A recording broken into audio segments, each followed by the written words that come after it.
ہمارا عظیم ترین افتخار کبھی نہ گرنے میں نہیں بلکہ گر کر ہر بار اٹھ کھڑے ہونے میں ہے۔ کامیاب لوگ زندگی میں ایک عام انسان کی طرح ہی مشکلات کا سامنا کرتے ہوئے آگے بڑھتے ہیں۔ ان کی خاصیت یہ ہوتی ہے کہ وہ ہر مشکلات سے گھبرا کر رک نہیں جاتے۔ ناکامیوں کا سامنا ہر انسان کو یکساں طور پر کرنا پڑتا ہے، اور اگر یہ کہا جائے کہ کامیاب انسان زندگی میں زیادہ ناکامیوں کا سامنا کرتا ہے تو یہ کہنا غلط نہیں ہوگا۔ کامیاب افراد اس حقیقت کو سمجھتے ہیں کہ ان کے راستے میں آنے والی ہر رکاوٹ، ہر ناکامی اور ہر مشکل ان کے لیے سبق لے کر آتی ہے، جسے سیکھ کر وہ زندگی میں کامیاب ہو جائیں گے۔ ہر انسان جو اس دنیا میں ہے اسے بے پناہ مشکلات کا سامنا کرنا پڑتا ہے۔ بعض دفعہ وہ کامیاب ہو جاتا ہے اور اکثر اوقات وہ ان مشکلات سے سیکھتا ہے۔ یہ سیکھنے کا عمل ہمیشہ جاری رہتا ہے۔ Some time you one, some time you learn. Failure کا ورڈ پیدا ہی نہیں ہوتا۔ اسی لیے قائد اعظم نے کہا تھا کہ failure is a word unknown to me. سیکھنے کا عمل انسان کی موت کے ساتھ ہی ختم ہوتا ہے۔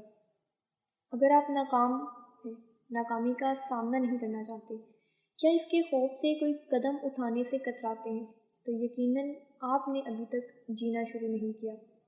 جے کے رولنگ، جو کہ مشہور ترین ناول ہیری پوٹر کی مصنفہ ہیں، ان کا کہنا ہے کہ اگر آپ بار بار ناکام ہونے کا حوصلہ نہیں رکھتے تو آپ کو کامیابی کے خواب دیکھنے بھی چھوڑ دینے چاہیے۔ ناکامی کیا ہے اور کامیابی کیا ہے؟ ہمارے پاس یہ پوائنٹ ہی کلیئر نہیں ہوتا کہ کامیابی کسے کہتے ہیں اور ناکامی کسے کہتے ہیں، ان میں فرق کیا ہے۔ میں سمجھتی ہوں کہ وقتی طور پر ناکام ہو جانا ہرگز ناکامی نہیں ہوتا، بلکہ ناکامی پر خود کو دلائل پیش کرنا، خود کو کنونس کرنے کی کوشش کرنا حقیقی ناکامی کہلاتی ہے۔ ہمارے ہاں ہر دوسرا شخص کامیاب زندگی کی خواہش رکھتا ہے، مگر عملی زندگی میں کامیابی حاصل کرنے والے لوگوں کی تعداد بہت کم ہے۔ اس کی ایک بڑی وجہ لوگوں کا وقتی ناکامی کو دل سے لگا کر محنت چھوڑ دینا ہے۔ اگر آپ کامیاب زندگی گزارنا چاہتے ہیں تو آپ کو ناکامیوں کو گلے لگا کر مزید محنت کرنی ہوگی۔ کامیابی کا اہم ترین اصول ہے کہ اگر آپ میں ناکام ہونے کا حوصلہ نہیں تو آپ کبھی کامیاب نہیں ہو سکتے۔ اگر ہم چھوٹے بچوں کو دیکھیں تو وہ جلدی سب کچھ سیکھ لیتے ہیں۔ وہ کیوں ناکامی کے خوف سے خوفزدہ نہیں ہوتے؟ آپ کو علم ہوگا کہ آگے بڑھنے کی طلب انہیں ناکامیوں کے خوف سے آزاد کر کے ہر دن کچھ نیا، کچھ بہتر سیکھنے اور کرنے کا حوصلہ دیتی ہے۔ وہ اپنی غلطیوں کو تسلیم کرتے اور خود پر محنت کرتے ہیں۔ یہی حال ہم تمام انسانوں کا ہے۔ ناکامی کو قبول کر کے خوفزدہ ہو کر بیٹھ جانا انسانی فطرت میں شامل نہیں۔ اسی لیے ناکام انسان تمام عمر خود کو دلائل دیتے ہیں، بے چینی کی زندگی بسر کرتے نظر آتے ہیں، جبکہ ناکامیوں کو قبول کر کے اپنی صلاحیتوں پر محنت کرتے ہوئے کامیاب لوگ آگے بڑھتے ہیں۔ بل گیٹس کو کون نہیں جانتا؟ بل گیٹس کو ہارورڈ یونیورسٹی سے نکال دیا گیا تھا جب اس نے اپنے کاروبار کا آغاز کیا اور اپنی مستقل مزاجی سے مائکروسافٹ ایجاد کیا، جس کے ذریعے اسے بہترین کامیابی سے نوازا گیا، اور آج ہر کوئی اس کے نام سے واقف ہے۔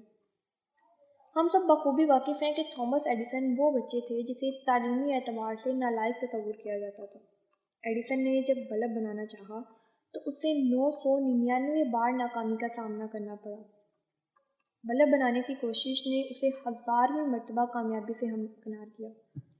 ایڈیسن نے جب بلب بنایا تو اس سے کسی نے پوچھا کہ جب تم نے 999 مرتبہ ناکامی کا سامنا کیا اور 1000ویں مرتبہ تم کامیاب ہوئے، جس پر اس نے بہت ہی خوبصورت جواب دیا۔ ایڈیسن نے کہا کہ میں نے ناکام نہیں ہوا، میں نے 999 ایسے طریقے ایجاد کیے جن سے ایک بلب نہیں بن سکتا، اور پھر 1000ویں مرتبہ میں نے وہ طریقہ ایجاد کیا جس سے ایک بلب بنایا جا سکتا ہے، اور وہ طریقہ مجھے تب ہی ملا جب میں 999 ایسے طریقے ایجاد کر چکا تھا جن سے بلب نہیں بنایا جا سکتا۔ اسی وجہ سے آج اس کا نام تاریخ میں زندہ ہے، جس کی وجہ اس کی مستقل مزاجی تھی۔ آئنسٹائن فزکس کی دنیا کا بے تاج بادشاہ رہا ہے۔ 4 سال کی عمر تک وہ ایک لفظ نہیں بولا، یہی وجہ تھی کہ اسے اسکول سے نکال دیا گیا۔ بہت کوشش کے باوجود داخلہ نہیں ملا کسی اسکول میں۔ یہی وہ شخص تھا جس نے بے شمار مشکلات دیکھی، ناکامیاں جھیلی، پھر ایک دن فزکس کی دنیا کا رخ بدل دیا اور آخر کار اسے نوبل پرائز سے نوازا گیا۔ یہی وجہ تھی اس کی کامیابی کی کہ وہ مستقل مزاج تھا۔ موجودہ دور میں ٹویوٹا اور ہونڈا کے نام سے کون نا واقف ہوگا؟ کیا آپ جانتے ہیں کہ سوئچر ہونڈا ایک نوجوان تھا جو کہ ٹویوٹا موٹرز میں نوکری کرنا چاہتا تھا۔ اس نے نوکری کی غرض سے درخواست دائر کی، جسے کمپنی کی طرف سے مسرت کر دیا گیا۔ سوئچر نے اس ناکامی سے دل چھوٹا کرنے کی بجائے اسے قبول کرتے ہوئے خود پر محنت شروع کی اور گھر بیٹھے اسکوٹر بنانے شروع کی۔ یہ وہ وقت تھا جب ہونڈا کا آغاز ہوا تھا، آج پوری دنیا میں سراہی جاتی ہے جو۔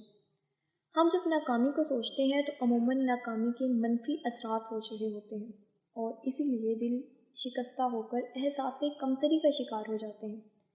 ناکامی وقتی طور پر بہت تکلیف دہ عمل ہے۔ یہاں میرے مراد چھوٹی چھوٹی ناکامیاں نہیں بلکہ وہ ناکامیاں ہیں جو آپ کو توڑ کر رکھ دیں، آپ کو ذہنی طور پر تکلیف کا شکار کر دیں، حتیٰ کہ آپ کے عزیز و اقارب بھی آپ سے نظریں چرانے لگے۔ ایسے وقت میں ناکامی کو اپنا کر، گلے لگا کر، اس سے سیکھ کر آگے بڑھنے کا ہمت اور حوصلہ ہی آپ کو مضبوط کرتا ہے۔ ناکامیوں کے مثبت پہلوؤں پر غور کریں تو آپ کو اندازہ ہوگا یہ آپ کو گرا تو رہی ہے مگر بدلے میں تجربہ، علم، لچک اور منزل کی اہمیت سے آگاہ کر رہی ہے۔ ناکامی کا خوف انسان کی زندگی میں مختلف قسم کے نقصانات کا باعث بنتا ہے، جن میں سر فہرست خود اعتمادی میں کمی ہے۔ ناکامیوں کو مسلسل سوچتے رہنے سے انسان منفی خیالات کا شکار بن جاتا ہے۔ مایوسی اور پچھتاوے کے ملے جلے تاثرات انسان کو بہت کچھ سیکھنے سے محروم کر دیتے ہیں۔ مایوسی اور سستی بہت سی جسمانی بیماریوں کا بھی باعث بن جاتی ہے، انسان کو زندگی میں آگے بڑھنے سے بھی روک دیتی ہے۔ میرا ماننا ہے کہ اگر انسان ناکامیوں کے سامنے ڈٹ کر کھڑا ہو جائے، ہر ناکامی کو اپنے لیے ایک سبق کے طور پہ قبول کرنا شروع کر دے، اپنی سوچ کو مثبت کر لے تو وہ بڑی سے بڑی ناکامی بھی اس کا کچھ نہیں بگاڑ سکتی۔ اپنی کامیابی کو چھوٹے چھوٹے حصوں میں تقسیم کرے، پھر ان پر عمل کرنا شروع کرے تو نہ صرف وہ نقصان سے محفوظ رہے گا بلکہ حوصلہ بھی مضبوط ہوگا اس کا اور خود پر پختہ یقین بھی پیدا ہوگا۔ ناکامی بڑی ہو سکتی ہے، بہت بری ہو سکتی ہے، تکلیف دہ بھی ہو سکتی ہے، مگر یاد رہے جب آپ مستقل مزاج ہوتے ہیں تب یہ بات فرق نہیں رکھتی کہ آپ کتنا آہستہ چل رہے ہیں۔ میں آپ کو ایک کہانی سناتی ہوں، ایک ایسی خاتون کی کہانی جو اب کسی تعارف کی محتاج نہیں۔ ان کی کتابیں پوری دنیا میں دھوم مچا رہی ہیں، لوگ آج بھی انہیں پڑھنا اور سننا پسند کرتے ہیں، مگر ان کی شہرت سے پہلے ان کی زندگی کافی مشکلات سے دوچار تھی۔ ان کی زندگی میں ایک ایسا وقت بھی آیا جب انہیں ڈپریشن کے مرض کا سامنا کرنا پڑا اور نوبت یہاں تک آ پہنچی کہ انہوں نے خودکشی کا ارادہ کر لیا۔ یہ خاتون وہ مصنفہ ہیں جن کی شادی بھی ناکامی سے دوچار ہوئی اور اس کے بعد انہیں بے روزگاری کا بھی سامنا کرنا پڑا۔ وہ ایک سنگل پیرنٹ تھی، ایک بچی کی پرورش ان کی ذمہ داری تھی۔ انہوں نے وہ وقت بھی دیکھا جب حالات کے ہاتھوں مجبور ہو کر اپنی بچی کی پرورش کے لیے حکومت سے مالی امداد کی مدد کرنی پڑی۔ اپنی مالی حالات کا تذکرہ انہوں نے ان الفاظ میں کیا کہ میں ایک ایسی ماڈرن برطانوی خاتون ہوں جو بے گھر نہیں مگر غریب ہے۔ یہ 90s کی بات ہے کہ جب وہ ایک دن بذریعہ ٹرین سفر کر رہی تھی لندن کی طرف۔